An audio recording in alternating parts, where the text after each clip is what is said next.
Welcome back to the Sense and Sensibility podcast, bringing you all of your economy and education news. To start us off today, we got Somian talking about a little story from his childhood. Yeah, man. So back in Africa, when I was 9 years old, I was assigned a homework, and like the way we will complete the homework is to go home, like read a chapter, memorize it word for word, and like recite it the next day in class. And so one day I didn't feel like doing my homework.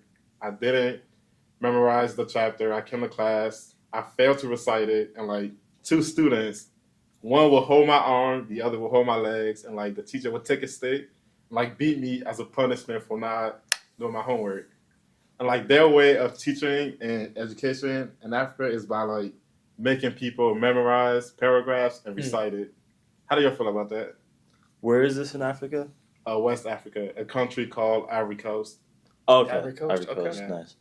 Well, jumping right into like the main topic of the podcast, to what extent do you think sort of the economic situation in the Ivory Coast like leads educational institutions to like discipline their students that way? Because it seems to me something I've noticed is that usually poor countries do resort to corporal punishment with their students when it's like a low economy place. Yeah, I mean, you would think that would work, and like having mass punishment like that would make students learn more and be forced to learn, but it actually like force students away from education. That makes them like hate education, and it doesn't allow them to develop or like I guess find out for themselves what they're passionate about, so that they become educated. It just like shot them away from education, and that's why the country like economic reflect so poorly. That's an interesting idea. Forcing students to learn. Is it better or is it worse? In that root memorization if it comes from the economy, right? Right. Well, so just something that I was thinking about is because I know like we did that. The United States did that in the all the way up until like probably like the 1950s. I think it was Texas that like most recently abolished that. Like they had spanking paddles for a long time. Yeah. Oh yeah, yeah. Oh yeah, the teacher would get it engraved. They'd have like their name on it, and yeah. And so what I'm thinking about now is like when the economy was based on particular forms of labor, like agricultural based economy. I feel like because the economy was based in that way, and you typically got an education to pursue sort of agricultural endeavors more effectively, I wonder to like what extent that reason for education existing then led teachers to result to like corporal forms of punishment. Yeah. Whereas then like in the turn of the 20th century, the Industrial Revolution, so forth, classrooms sort of began to reflect a more like factory setting. Everybody's in these neat rows and things like that. And I wonder if that transition also was a major factor in countries, not just the United States, veering away from corporal punishment, to handling students more like you would an employee. Interesting. Yeah, so it's like a corporatization of education, but through the industrialization of the economy, right? It works backwards. The economy goes a certain way, and so the education system has to follow. Yeah. Yeah. I agree. And I think the main thing I'm leading to is like, insofar as like the economy influences like society, like I would make the argument like how the economy is structured is one of the biggest impacts of like how people think. So there's this concept, relatively modern, called critical theory. I'm sure you've heard of critical race theory before. That's one manifestation of critical theory, but really, I thought it was just like the one thing. Yeah, no. So it actually comes from a whole branch of philosophy. You're gonna make a lot of Republicans really mad here. I know, and whether it's true or not, who's to say, or whether it can be applied to certain things like race, I'm not educated enough to speak on that. But the theory critical theory states that truth is constructed economically, politically, and socially, right? And I think that idea can be dangerously misapplied, but I think it's also like a very useful framework to use, especially in the context of education, like how the truth of education, how we perceive education, is affected economically, politically, and socially. So something like the goal of education, I mean, it involves that truth. And if that truth is being shaped by the economy, there you go. Yeah. Okay. Well, then another thing I want to talk about, relating it to what we read in class, Bartleby, the Scrivener? Scrivener. Yeah. I thought that was a really interesting example of how, like, the economy influences how people think, just period. Mm-hmm. So, like, in Bartleby, the Scrivener. We see, like, this famous lawyer, like this successful lawyer, completely unable to understand where Bartleby is coming from because he's operating under, like, this capitalist mindset. Yeah. And all he sees in Bartleby is a means of production, right? And I thought it was really interesting towards the end, like when Bartleby is going to prison now because he got kicked out by the landlord, the only way the lawyer is able to apologize to Bartleby is by giving him money, because that's how he understands the world. Yeah. That's the only way he can almost express himself. Okay. So that goes back to like what you were saying about people being kind of like workers in a factory, and like when they stop working, we just kind of get rid of them or find a way. Right, exactly. Yeah. Do y'all think that's because like schools and education like overemphasize economic development in school as opposed to like cultural development, personal development, and like emotional development, because like their boss wasn't able to relate to them on a personal level throughout all that time, and that may be because school overemphasized like economic development, and so that's all he knows, just money. What do we think about like education in America today then?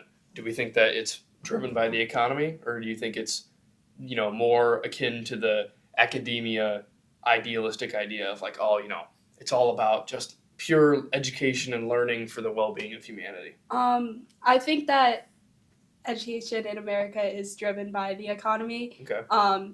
I read something by William Zinsser, and it talked about how people are studying subjects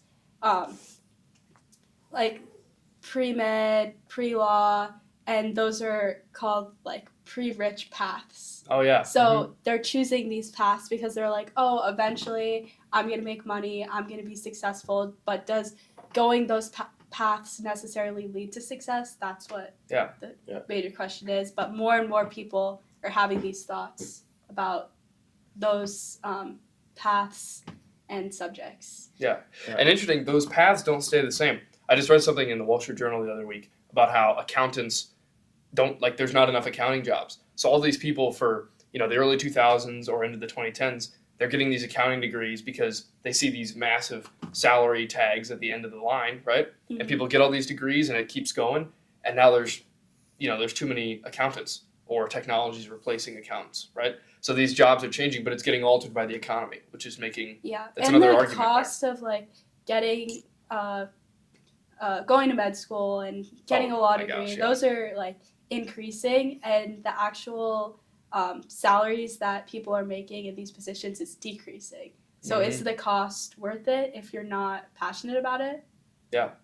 To answer your question, I do believe education is driven by the economy. When you're in high school and then you're trying to go to college, like there'll be like research the college or university that pays the most upon graduation. Yeah, right. And then try to major in the major that pays the most upon graduation. So it's all about the economy. So people try to learn subject in school that would translate to making money once they graduate. Yeah. What was the earliest you guys got talked to about college? Because I distinctly remember sitting in a 6th grade auditorium, and getting some talk about how, oh, you got to take this many languages to get into this Iowa state school.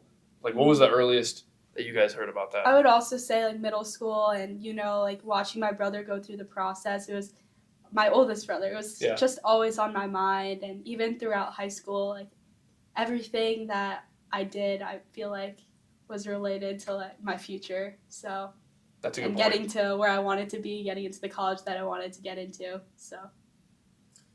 Do you guys think that's? Oh, sorry. Go ahead. I can remember like being in fourth grade and I had like being talked to about a fundraiser, like selling the most chocolate. You'll get like you'll receive some prize, and like from there you can see that everything's about like money and economy. Oh yeah, the Scholastic Book Fair sitting in schools. I mean, yeah, how many of these economic forces are so obviously present in schools, right? Whether it's at college admissions people getting offices. There was offices for college admissions people in my high school, or they have obviously the Scholastic Book Fair or all those fundraisers. Yeah.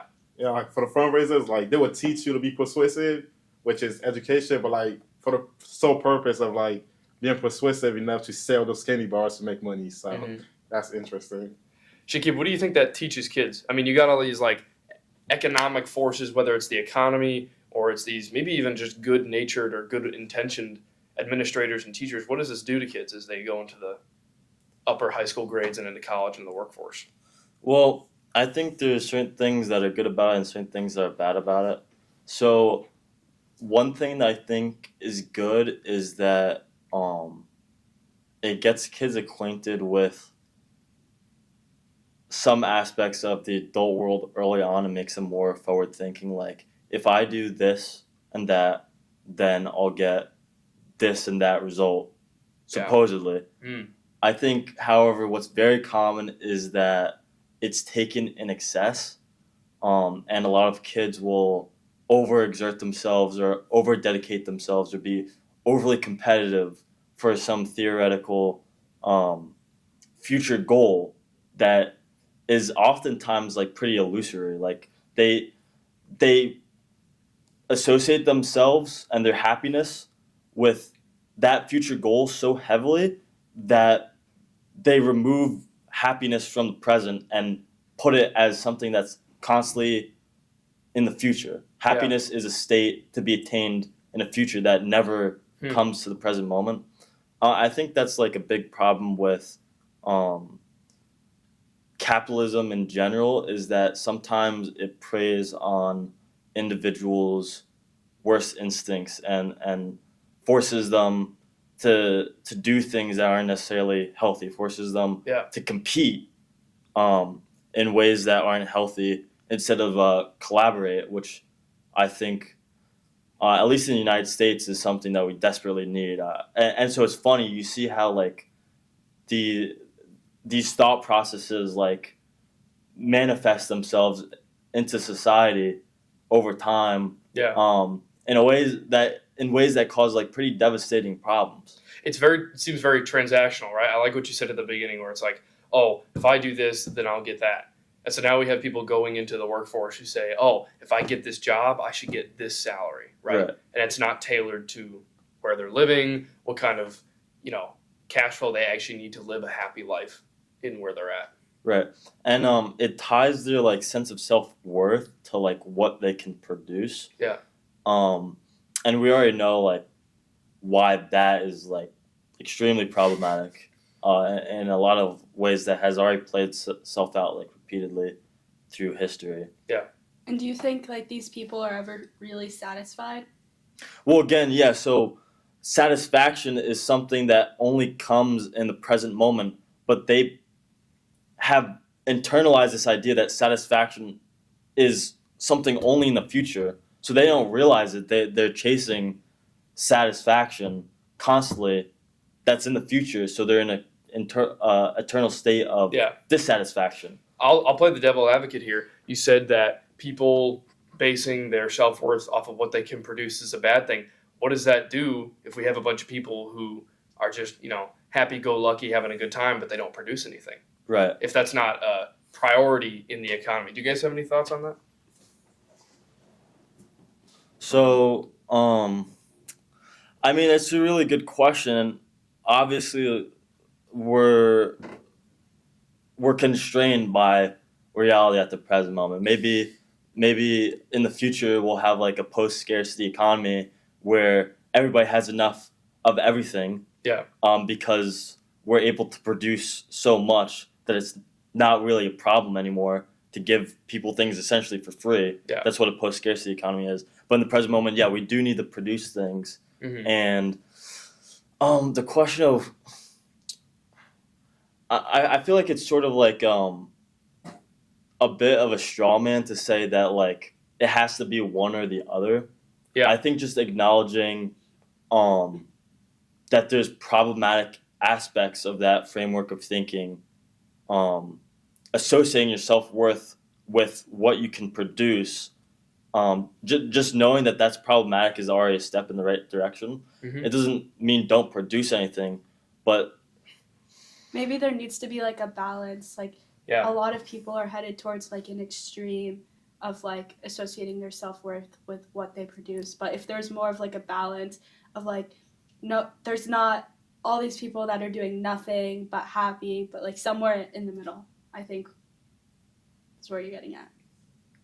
So, I mean, do you think there was a lot of balance in the Ivory Coast? I mean, you're over there. Yeah, we definitely got to come up with a way to like balance it out and make sure people don't associate their self-worth with what they can produce. Yeah. And we'll be better off that way. For sure. and I think I didn't elaborate fully. Not just what they can produce, but like what they earn. So I mean, it's very common for adults to like judge their self-worth based off their salary, for example. Mm-hmm. But another way kids do that is they base their self-worth off of what schools they can get into. For sure. And or I their think grades or class rank Or whatever. standardized testing. Yeah. Yeah. Right. And I feel like a lot of people are like choosing the classes that they take in high school because it's gonna look good on their resume. Oh, come instead on. of Who does choosing that? stuff that Who's they're who's not interested doing in. that? Everyone's doing that. I mean, it's hard to not, but like that's something to think about. And it goes both ways, I think. There were kids, I think a lot of kids do choose to take classes based off where they want to go to college, but that's also for the workforce kids. Like I took a lot of carpentry classes, and I talked to a lot of kids who were like, I know I don't want to go to college, so I'm going to try and take this automotive class and this carpentry class, and these, some of these other STEM classes that might help them in the workforce. Mm-hmm. Yeah, and I think we should just take a moment to sit on this like sort of group of topics. So like we're talking about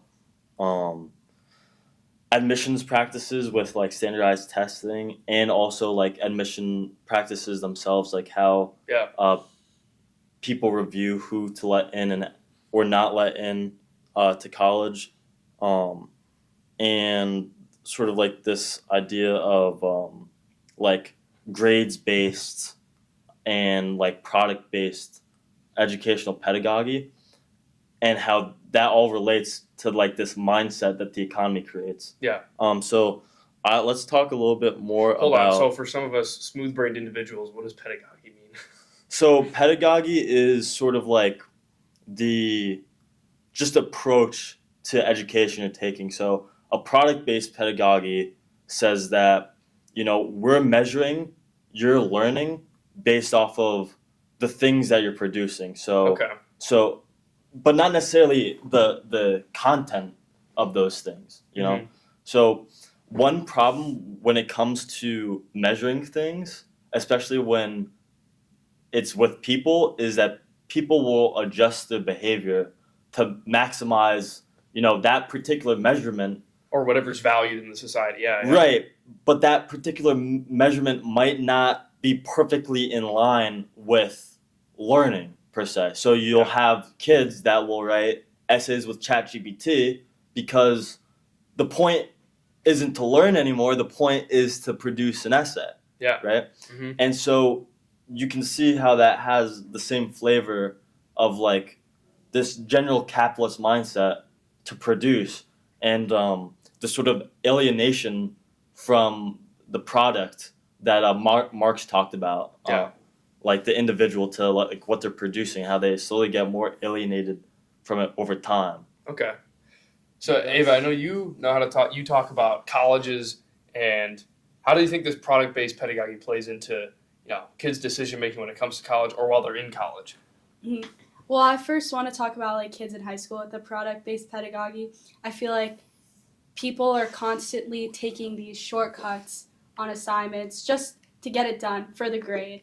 And when they go to college is a lot harder than high school. Yeah. It's not so easy to take these shortcuts. So what might have worked in high school really, really well doesn't necessarily work in the college setting. And I think that lowers like the morale of some of these students and makes them even more unsatisfied with where they're at, or gives them a false sense of satisfaction when they get to college of where they are in their education because they've taken so many shortcuts in high school.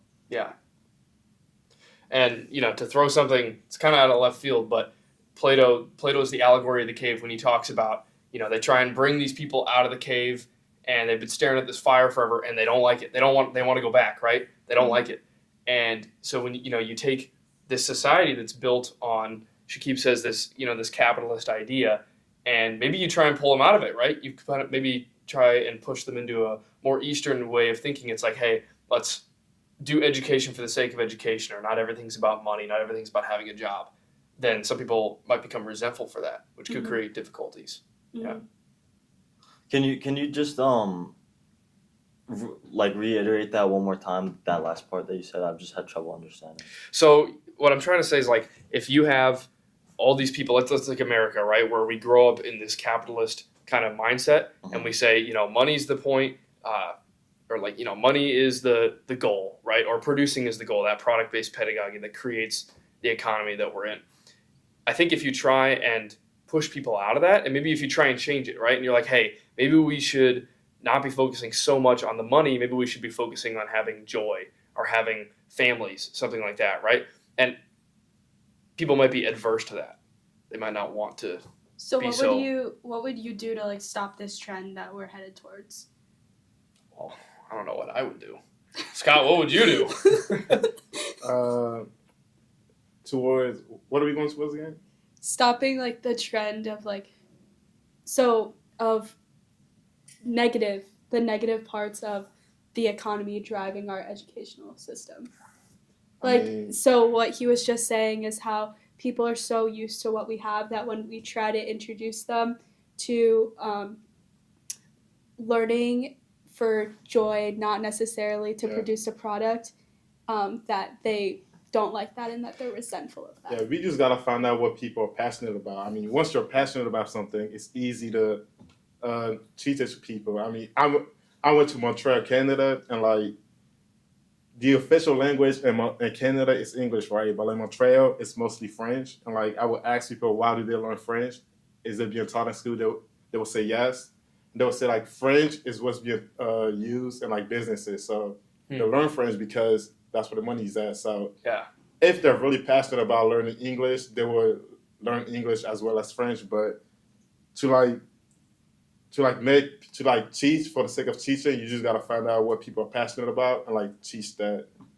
Yeah, and it goes back to earlier we talked about, or you mentioned balance, right? So if we have a balance in the education system, we're not only balancing what people want to be passionate about, what they want to learn, and we're also balancing that product-based pedagogy side where we do actually still have to produce, right? Awesome.